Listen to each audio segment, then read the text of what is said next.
انہوں نے 4 سال جو 2018 کا الیکشن، اس کے بعد 4 سال حکومت میں صرف الزام تراشی کی، دوسروں کو چور کہا اور چوری کے الزامات لگاتے رہے، اختیارات کے ناجائز استعمال کا الزام لگاتے رہے، منی لانڈرنگ کا الزام لگاتے رہے۔ لیکن 4 سال تمام ریکارڈ ان کے پاس، تمام انویسٹیگیشن کے ادارے ان کے پاس، انہوں نے نیب کو استعمال کر کے، نیب نیازی گٹھ جوڑ کو استعمال کر کے، ایف آئی اے کو استعمال کر کے، یہاں تک کہ اینٹی نارکوٹکس کے ڈپارٹمنٹ کو استعمال کر کے اپنے سیاسی مخالفین کے خلاف جھوٹے کیسز بنا کر ان کو سزائے موت کی چکیوں میں رکھا۔ یہ آتے ہی ہوا،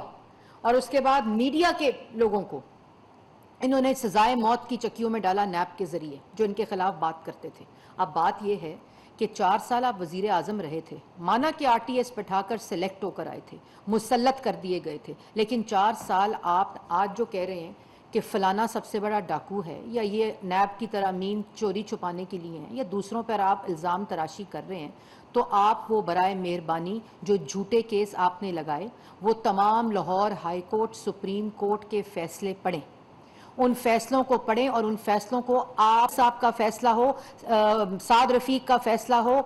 سلمان رفیق کا فیصلہ ہو، شاہد خاقان کا فیصلہ ہو، حنیف عباسی کا فیصلہ ہو، رانا ثناء اللہ کا فیصلہ ہو، جن کی بیل کے کیس کی سنوائی کے درمیان جج کو چینج کیا انہوں نے اپنے اختیارات کا استعمال کر کے۔ انہوں نے کسی فیصلے کو سپریم کورٹ چیلنج نہیں کیا، اور جتنے فیصلے آئے اس میں لکھا گیا کوئی چوری نہیں ہوئی، کوئی منی لانڈرنگ نہیں ہوئی، کوئی اختیارات کا استعمال نہیں ہوا، کوئی کمیشن نہیں ہوئی، کسی قسم کی کوئی خرد برد نہیں ہوئی۔ یہ تمام فیصلوں کے اندر لکھا گیا اور بیلز ہوئی۔ سپریم کورٹ نے سعد رفیق صاحب کے فیصلے میں کیٹیگری عوام سنے، اور یہ تمام فیصلے جو ہیں یہ پبلک ڈومین کے اندر، یہ پبلک انفارمیشن ہے۔ یہ میں آپ کے لیے بتانا چاہتی ہوں، پاکستان کی عوام کو بتانا چاہتی ہوں، یہ میرا فرض ہے کہ صحیح خبر کی رسائی آپ تک جو کی جائے۔ تمام فیصلوں کے اندر یہ لکھا ہے کہ یہ تمام چیزیں، اور سپریم کورٹ کا سعد رفیق صاحب کا فیصلے میں یہ لکھا ہے کہ یہ نیب پولیٹیکل انجینئرنگ کے لیے استعمال ہو رہا ہے، یہ ہیومن رائٹس کی وائلیشن ہو رہی ہے، یہ سیاسی انتقام ہے جو 4 سال عمران خان نے کیا۔ اور اس کے باوجود انہوں نے نیشنل کرائم ایجنسی کو تمام ڈیٹا بھیجا، وہاں سے ان کو تماچے پڑے، وہاں انہوں نے کہا کہ کسی قسم کی منی لانڈرنگ نہیں ہوئی، اور پھر انہوں نے کہا نہیں جی ہم نے تو کیس شہباز شریف کے خلاف نہیں بنایا، ہم نے تو ان کے بیٹے کے خلاف بنایا تھا، این سی اے کا فیصلہ موجود ہے۔ انہوں نے ڈیوڈ روز کو بلا کر سٹوریز پلانٹ کروائیں، شہزاد اکبر صاحب کو یہ کام کرنے کے لیے ایسٹ ریکوری یونٹ، جو کہ اصل میں ایسٹ میکنگ یونٹ تھا عمران خان صاحب کا، اس کے لیے رکھا گیا۔ یہ وہ تمام شواہد اس وقت تمام سرکاری ریکارڈ کا حصہ ہیں، اور آج یہ پھر الزامات۔ تم 4 سال کرتے کیا رہے ہو؟ آپ نے 4 سال اگر کوئی منی لانڈرنگ ہوئی تھی، اگر کوئی کرپشن تھی، اے جی آفس آپ کے پاس، ایف آئی اے آپ کے پاس، نیب آپ کے پاس، پرائم منسٹر کا ایسٹ ریکوری یونٹ آپ کے پاس، آپ کو اور کیا چاہیے تھا چوری ثابت کرنے کے لیے؟ جو فیصلے ہائی کورٹس کے آئے آپ نے ان کو چیلنج نہیں کیا۔ آپ کی جو نیب تھا وہ جب ثبوت دینے کا ٹائم آتا تھا تو وہ ثبوت دینے کی بجائے بھاگ جاتے تھے۔ سپریم کورٹ سے آپ نے شہباز شریف کی بیل کے خلاف جو اپیل کی، آپ نے وہ اپیل وڈرا کی، کیونکہ اور اپیل کو وڈرا کرنے کا مطلب یہ ہوتا ہے کہ وہ فیصلہ بالکل درست تھا کہ منی لانڈرنگ اور کرپشن نہیں ہوئی۔ آپ نے اپنی اپیل کو نعیم بخاری صاحب نے وڈرا کیا، آپ کو شرم نہیں آتی؟ اور جو بیرونی ملک سازش کا آج آپ دوبارہ راگ الاپ رہے تھے، اس سائفر کا 8 مارچ کو عمران خان کو سائفر ملا تھا،